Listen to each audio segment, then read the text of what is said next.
Today's episode is going to be amazing. If you have ever struggled or are currently struggling with chronic fatigue, any form of ADHD, and trying to get yourself out of the overwhelm cycle, you're going to want to hear this. I have Katie Nickerson here on the show to be able to explain to you what it's been like for her to put systems in place in her life and in her business. Come to find out, she helps people rewire their brains, and this is the work that she does. This is the work that she's organized through being a student inside of Systemize to Scale. The conversation went super deep into places that I had no idea we were even going to go, and talking about how the systems she's put in place in her home and her business have not only helped her, but also can help people that truly are struggling with just getting out of that groove and that rut of constantly being stuck in fight or flight. It's going to be a good one. Let's jump into it. All right, friends, I have Katie here with me, and I'm so excited to share an incredible story about the journey that Katie has been on with putting systems in her life. Katie, why don't you share with us who you are, what you juggle on a regular basis, and then we'll take it from there. Sure. Thanks for having me. I'm so happy to be here and to chat with you. My name's Katie Nickerson, and what do I juggle? I have a business called Abode Healing Co., and I do nervous system and brain retraining coaching. And so that is the main thing that I'm juggling, is starting and running that business for myself. Yeah, and Katie is a student of mine inside of Systemize to Scale, and I actually know that you are juggling a lot more than that, but that's the main thing that's on your plate. Yeah. Amazing. Yes. So tell us, this is what's super exciting. One of the reasons why I'm really excited to share with you what your journey has been is because you're not a mom, right? And you're not married. If that's correct. I think I remember that. Correct. But you do have a lot of other things that you have going on in your life. You have extended family members that you help care for pretty extensively, and that's been a lot for you to juggle, just with the inconsistencies of that and knowing how to handle that when it comes at you. So when it comes at you, it seems to come at you and it's pretty intensive, right? So we've worked a lot on how to maintain a lot of consistency in your business while taking care of yourself and taking care of family and friends or whoever that might need you and call on you outside of that. So I'm really curious, because we've never sat down and talked about it, to know a little bit about your business and what has that been like for you over the past, 6 to 12 months. What was your business doing? What were you really struggling with? And then what is it like for you now? So there's like 3 questions in there. First, let's just talk about what you do and how you help people so everyone can get to know that. And then we'll talk about the later half of that, of what it's been like putting systems in place in your business. Yeah, sure. So I work with women that have chronic illnesses that they don't have a great kind of traditional Western medical model solution or treatment plan. And I teach them how to use neuroscience-based techniques and tools and somatic-based tools in order to rewire and heal their nervous systems, which then change how our body functions, and to be able to eliminate chronic symptoms and chronic illnesses that seemed complex or invisible or incurable. So I walk people through those steps of how to retrain your brain, how to regulate your nervous system. And so I do that by one-on-one coaching, meeting with people one-on-one, classes, courses, all the different things. So my business has evolved, over the years, from just starting with one-on-one and now starting to offer courses and classes and such. Yeah, which has been, I think, the biggest thing that we've really worked through is just the expansive part of your business and learning how to expand that without putting more on your plate. And one of the things that I really enjoyed about having you as a student is the consistency piece of you always showing up and always being there and watching you learn and grow and apply what you've been learning week after week after week after week. So let's dig into that a little bit on what kind of growth you have seen, whether it be personal, because obviously you have access to systems for your life and for your home as well. What does that look like for you as a single woman that is running a business? Have you applied those things, and how have you used the systems that you've been learning to be able to help you expand and grow your business? Yeah, goodness. There's so much to talk about there. But first, I want to say I got into entered your world through, I think it was some kind of workshop, like the business workflow workshop, maybe. And the main thing that stood out to me was you kept kind of coming back to or harping on the word consistent and consistency.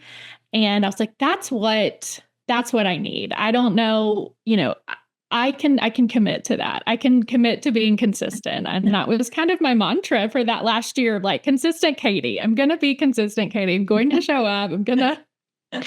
I can do this. I can be consistent. And I just needed the systems to show me how to do that. And so I've worked a lot on that over the last year. But goodness, starting with, systemize your life and the personal piece. I think when I first kind of came in to the program, I just did not have really any structure or systems in place, which is kind of surprising for people that know me, because people would describe me as kind of their most organized structure, like friend that like, I love organization. I love structure. I just didn't know what that should look like or how to put that into place in my personal life or business life, because I do have so much freedom, kind of time freedom, having not having kids and, working for myself. It just felt like I would wake up and the whole day was in front of me. Like I have a million things to do, but it just didn't feel great to just look at a list, a piece of paper with 75 things written on the list of what should I do. And so I think it first just helped me to figure out how to structure my day, how to break it into those different time blocks and what that looks like for me, again, who doesn't have kids. But I do still need time for myself in the morning and need time for my other responsibilities and work time and, all the different ways and the kind of responsibilities. And I think just figuring out what my kind of needs were, what I needed to get accomplished in a week, or what I wanted to do in a week even outside of work. Yeah. And learning a system for how to put that into a structure during the week so that I can trust I am going to get this done. I am going to get my errands done or my to-dos done or these projects. And so I think it's been really helpful and honestly life-changing to have some structure there. And I'm so curious because first of all, I'd love for you to just talk about, what does that look like for you now? How do you flow through your day?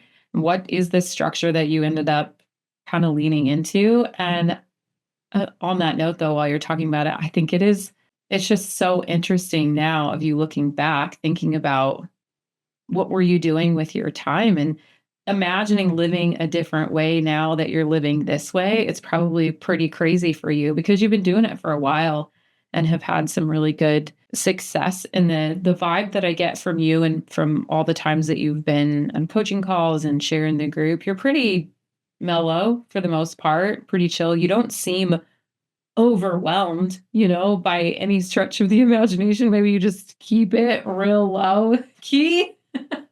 Maybe it's from the work that you do and the skill sets that you have. But, I just think it goes to show that having a system for your time and for your tasks is so important. And not a lot of people know how to organize that. You might know how to organize your home and like tangible things. But when it comes to something like time, that's so limited, but at the same time for you, and I hear this a lot from people that don't have the responsibility of children or a marriage, but mainly the children piece of it. There's so much just decision fatigue of like, what do we actually do? That is what can become overwhelming, is like, what should I actually be focused on right now? So I'm going to jump ahead, but we'll go back to like you talking about what your day actually looks like. The one thing that is so cool it's Katie now will show up on the calls and she's thinking like me, and she's just like got these systems down pat in her head. And I love when you shared just, and I've gone back to it several times. And as a coach in the program, I love being able to see what your goals are for 2025, because now every time it's so well laid out and it's so thought through that even I'm able to pace and track. Like I could tell you right now, probably what your goals and stones are for your business. And it's not even my business, because that's how crispy clean it is. And if I know it, then you most certainly know it and can be super dialed in and focused. And that to me is like so juicy and so good. But we'll talk about that in a minute. Why don't you walk us through like what is the structure that you have for your day that feels pretty good? Yeah. So I think about it in the 5 time block system. So waking up and having some time for myself and doing my kind of morning routine, which includes for me some nervous system, somatic work, maybe some movement, brain retraining, and then moving into kind of a block of time that sometimes I can use for getting a certain kind of fundamental need accomplished, like whether that's some kind of cleaning or another task or kind of to-dos, just having a block of time on some days where I can work on kind of things, personal things outside, things I need to do, but outside of my work tasks. And then I focus on my work block, or the time that I'm working on in my business, which is obviously a whole other thing we can talk about of what that looks like. Now I finally know what I'm supposed to be doing when it's time for me to work and how long I need to be working each day. And then having like a set, like I know when it's time, or when I can close the laptop and switch out of work mode. Because I work from home, it's really great to have that kind of routine of closing down my work, closing the doors, like leaving my work from home office and moving into what am I having for dinner and whatever have going on that evening, whether it's hanging out at home or meeting up with friends. And then thinking about that, transitioning into, okay, it's time to wind down and get ready for bed so that I do get good sleep, since that's super important to me. So I think about it in that way. And then that's typically during the week. And then on the weekends, I now kind of know what I want to do or accomplish to be able to kind of reset for the next week. As far as learned my nervous system does like it when my clothes are clean and put away, and it's my home is clean, and just the things that I need in order to feel kind of good and set up for the week. I love that, because honestly, it's not any different from it's the 5 block method, right? And it's the routines that we stack inside of them, and the fundamental needs that we ensure we put there, and the boundaries between work and home, and we working from home, and how we reset that on the weekends. It's just essentially we've had to work through and figure out which ones work for you. And you've just done such an incredible job. And I love that, just like the little notes that you sprinkle in there about how your nervous system loves it. And I've never really thought about it that way, honestly, at all. And that makes me really excited to hear it from your perspective with the training and the knowledge that you have on how good this is for your nervous system. Yeah. It is. It's, one of the big pieces we talk about in nervous system work is containment. Like your nervous system needs to have containment, like a sense of containment in order to sense safety. And our nervous systems only care about safety and danger. And so if your nervous system is sensing safety, then you can be in that rest and digest mode. Yeah.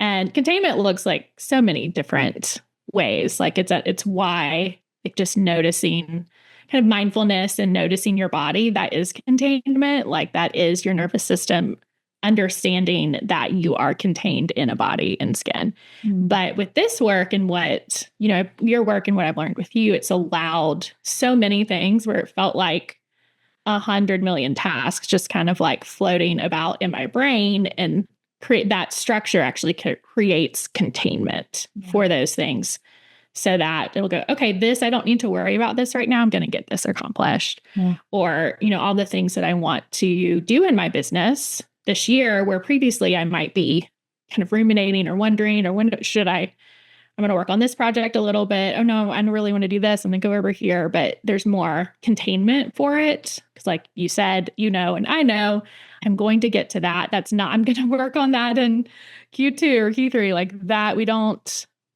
I don't have to worry about that. And that does bring that containment and even safety to the nervous system on that kind of global level, but also just day to day as well. Like knowing I don't, I'm going to have time for these things. And that's been this is maybe getting really niche here, but it's been really helpful for me with my background of chronic illness and having had severe chronic illness for about a decade, a couple of those years fully like homebound and bedbound, like really debilitated. Mm-hmm. And so I think that was part of why it was so challenging for me to figure out what kind of structure but the day should have, because a lot of years my day was in bed. There wasn't a lot of structure.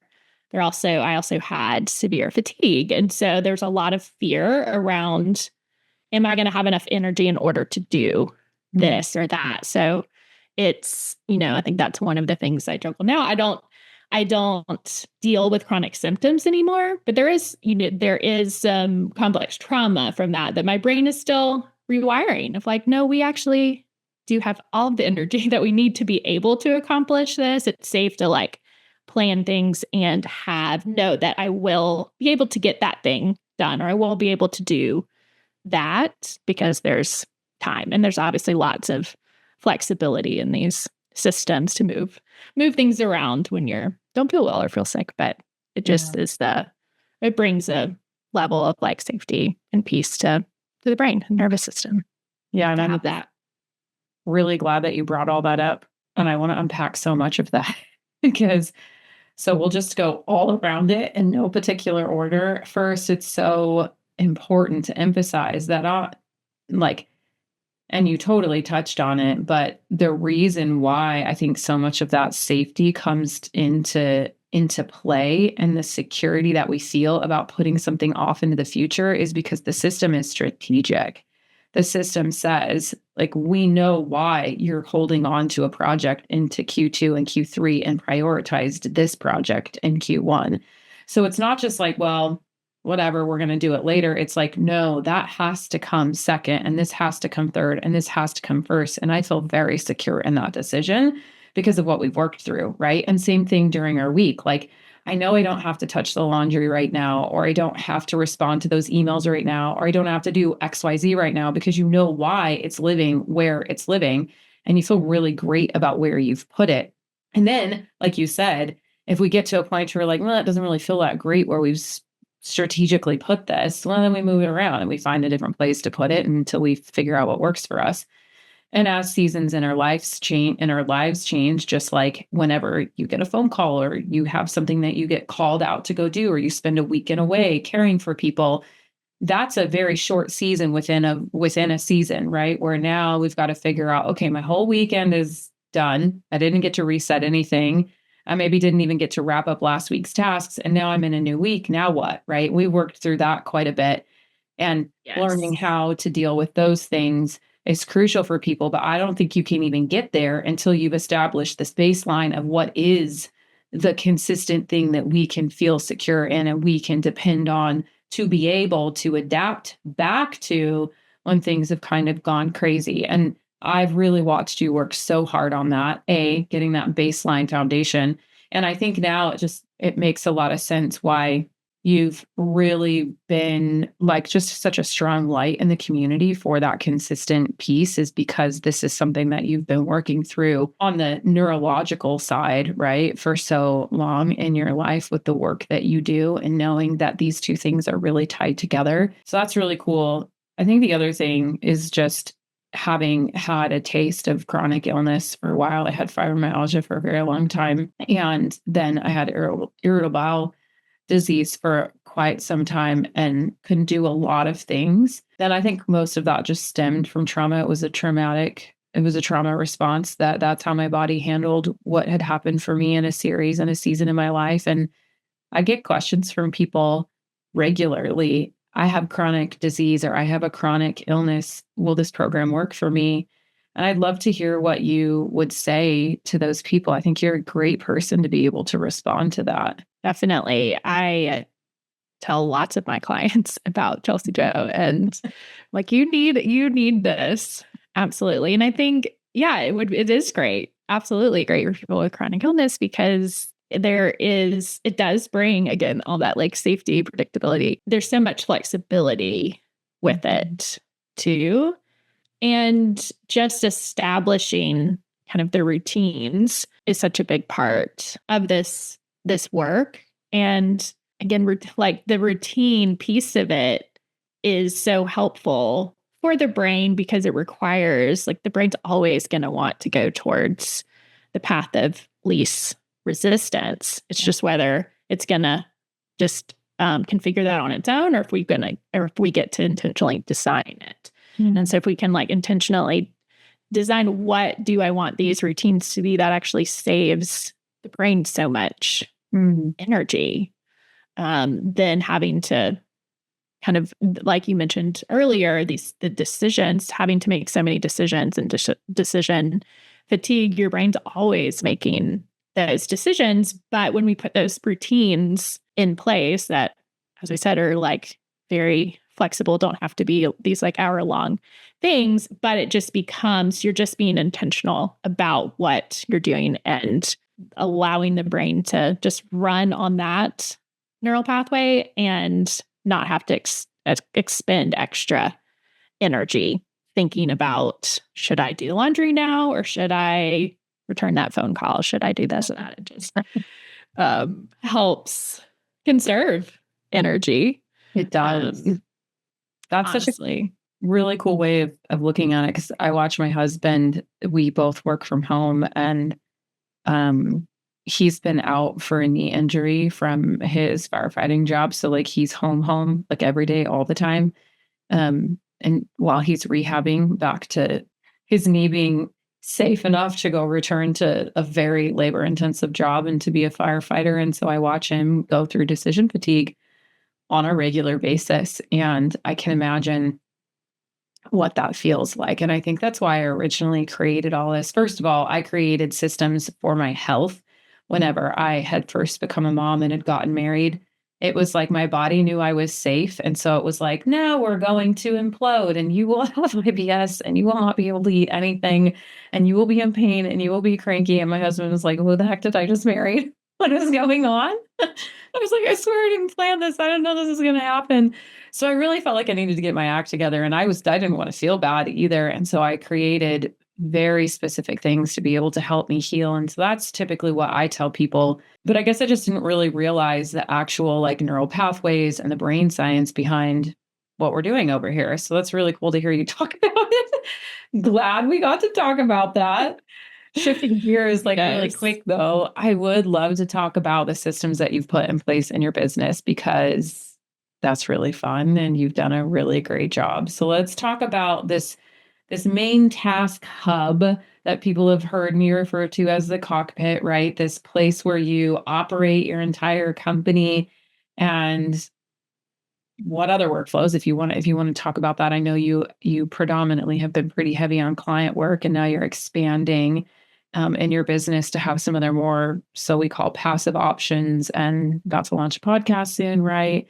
So you've been able to take on more projects and are about to produce more in your business than you probably were doing a year ago. And so let's talk about how you've been organizing that, and what has that been like to put those systems in place?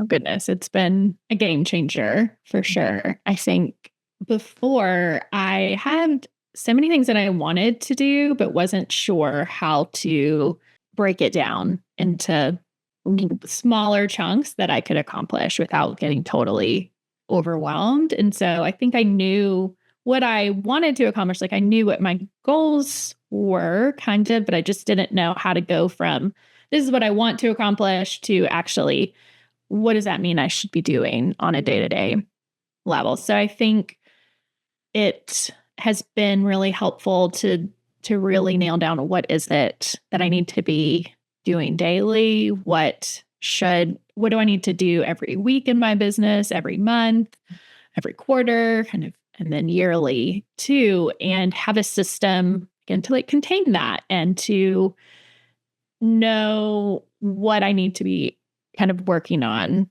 every day and every week. And before, I think I was, showing up, had no problem showing up to my coaching clients and serving them. It's like when I started this, I knew how to coach and I knew about the nervous system and the limbic system and chronic illness, but I didn't know what it really entailed to like run a business. And so I think the first year or two was, or even 3, maybe gathering information of like, oh, I should be having an email list and I should have this. And oh, and you know what, I need all of these pieces, and oh, I have to pay taxes and do bookkeeping and figuring out all the things that go into a coaching business that has nothing to do with coaching. And so I think I just kind of got to a place of overwhelm of, okay, I can't just coach people. Like I have to either hire someone to,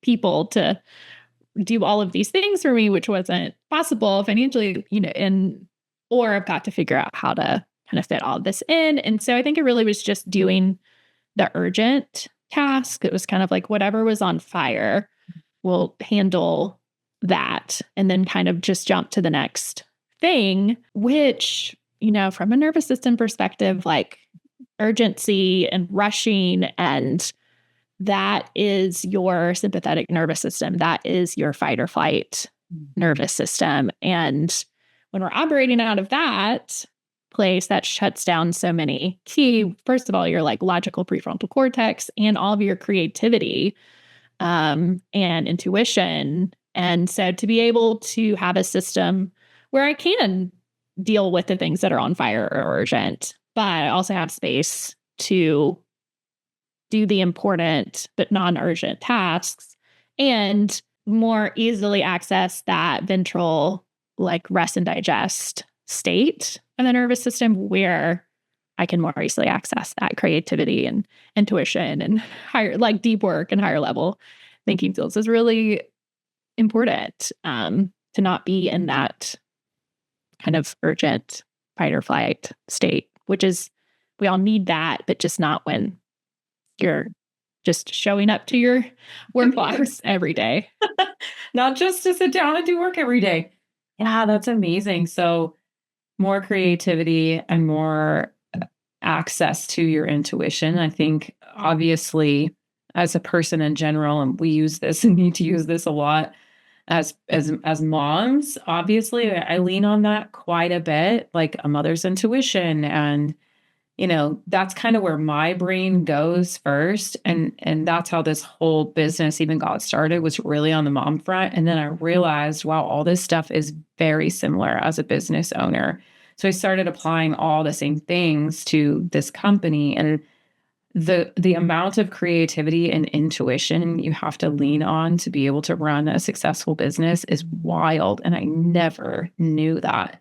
So hearing you talk about how you've been able to get so much more of that back by getting yourself out of, and I do mention this a lot, especially in my marketing, whenever I'm talking to people and trying to encourage them to invest in themselves through Systemize to Scale, that the operating in like constant fight or flight, constant of playing whack-a-mole, just putting out whatever's burning on fire, is this overwhelm cycle that most of the time leads people to either just massive burnout or B, quitting their business. And most of the time that means quitting on themselves. And then that leads to a whole other series of dominoes about what we think about ourselves as humans and people. And, it's a whole thing that I see is very related and all interconnected. And it's really great to know that there's a correlation between all the systems that you've been able to put in place and the growth that you've had in this area. Is there anything else you feel like by putting systems in place in your business specifically that have really helped you grow, whether it be financially or capacity or goals, right? Whatever that might be.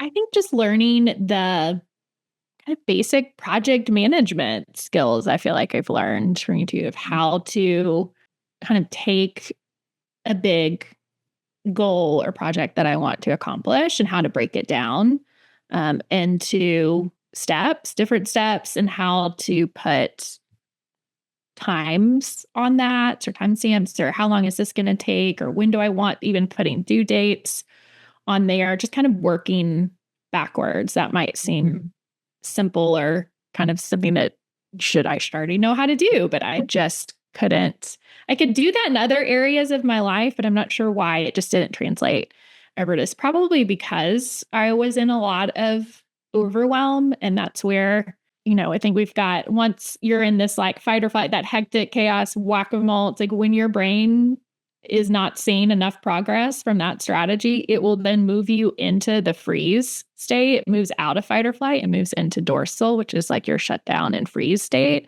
to where you become actual, like not able to, like your body literally wants to not move and freeze and curl into the fetal position and not do anything. And I think a lot of people experience that state every day of like, this is so overwhelming. I don't know what to do. And the way we actually teach people how to get out of that freeze state is by moving, like introducing very small bits of movement or like action. And it helps to unfreeze the system. And then you get like a little bit bigger and a little bit bigger. And so I think learning for me to go from like overwhelm of these, what felt like really big projects to me, because it involves having to be visible and put myself out there. And that my brain can, for a lot of people, can perceive that as danger. There's that danger, that threat of rejection or failure.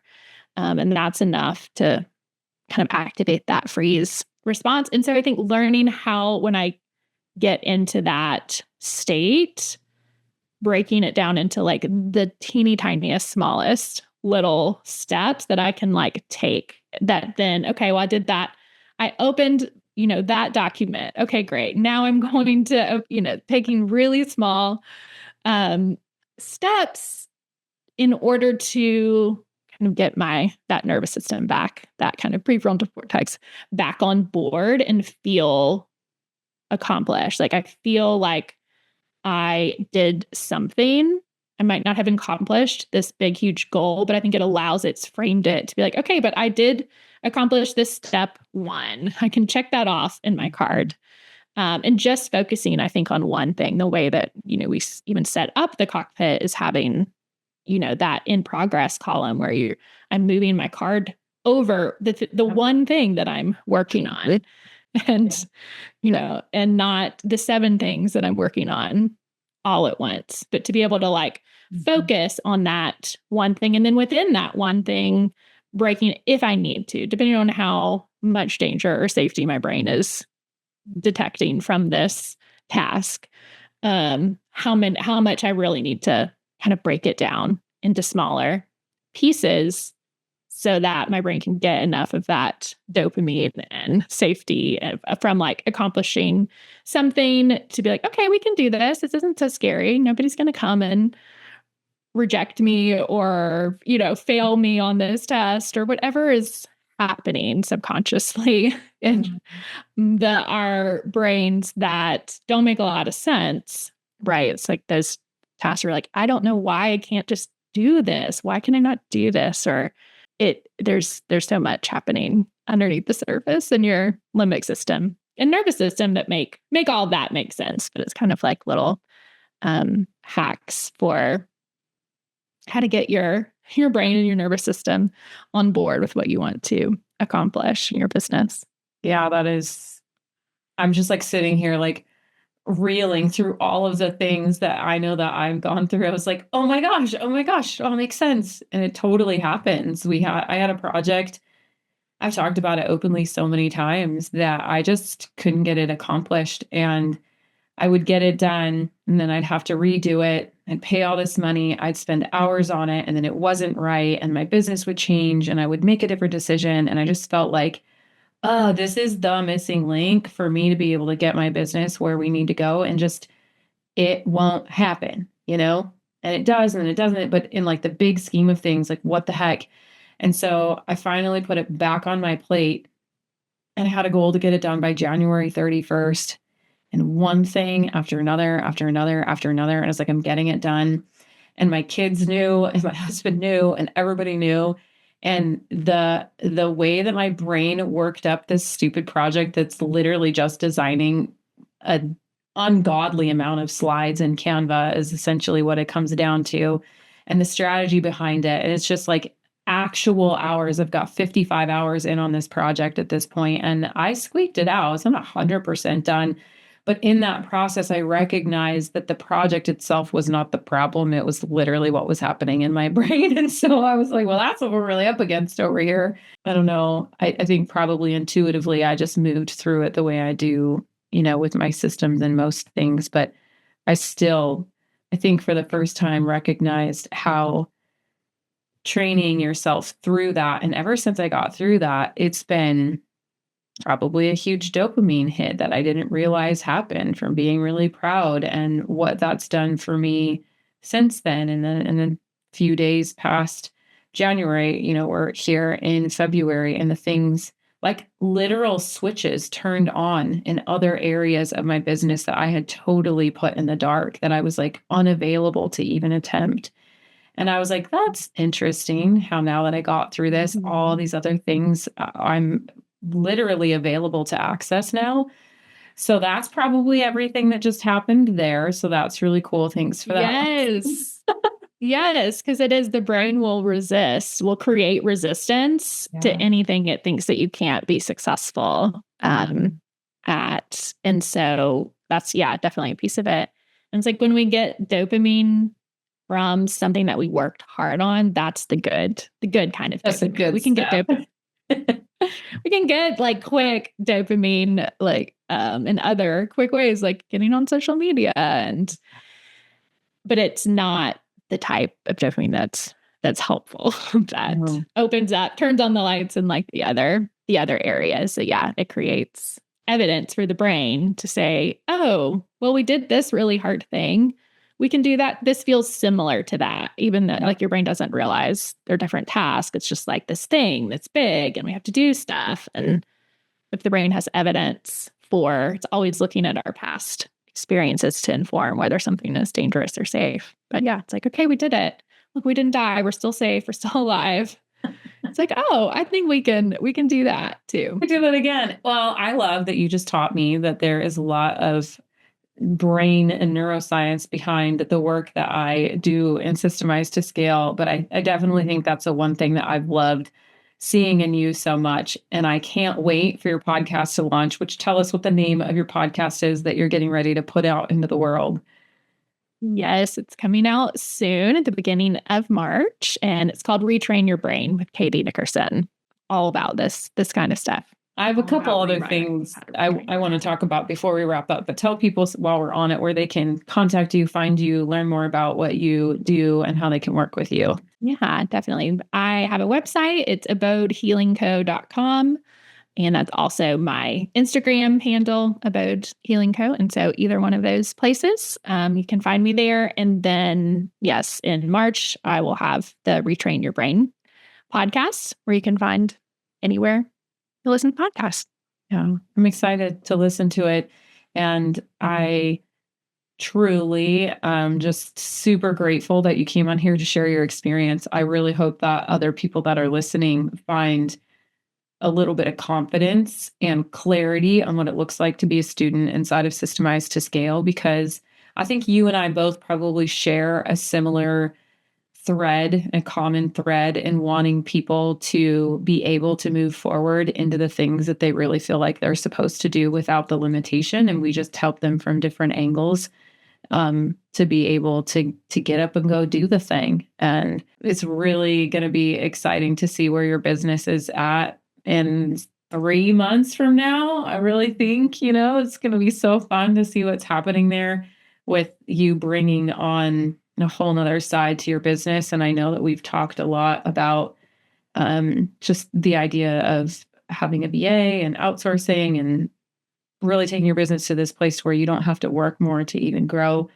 into that next level. So I'm really excited and hopeful that we get to still be together when you're in that part of your journey and your business. And I look forward to supporting you and looking forward to listening to your podcast when it comes out. It's going to be so fun. So, Katie, is there anything else that you want to say to encourage people before we wrap up? I would just say I've invested in a lot of business coaching and training and such over the years, and this systemized scale is by far the best investment I've ever made into my business. So I would just say it's more than worth it. Yeah. Just for my own, not even just financial growth, but just my own well-being and my own nervous system health and kind of the peace and confidence that I've gotten from it is, I'm really grateful for that and for you. Yeah. Well, thank you very much, Katie. Thank you so much for being here.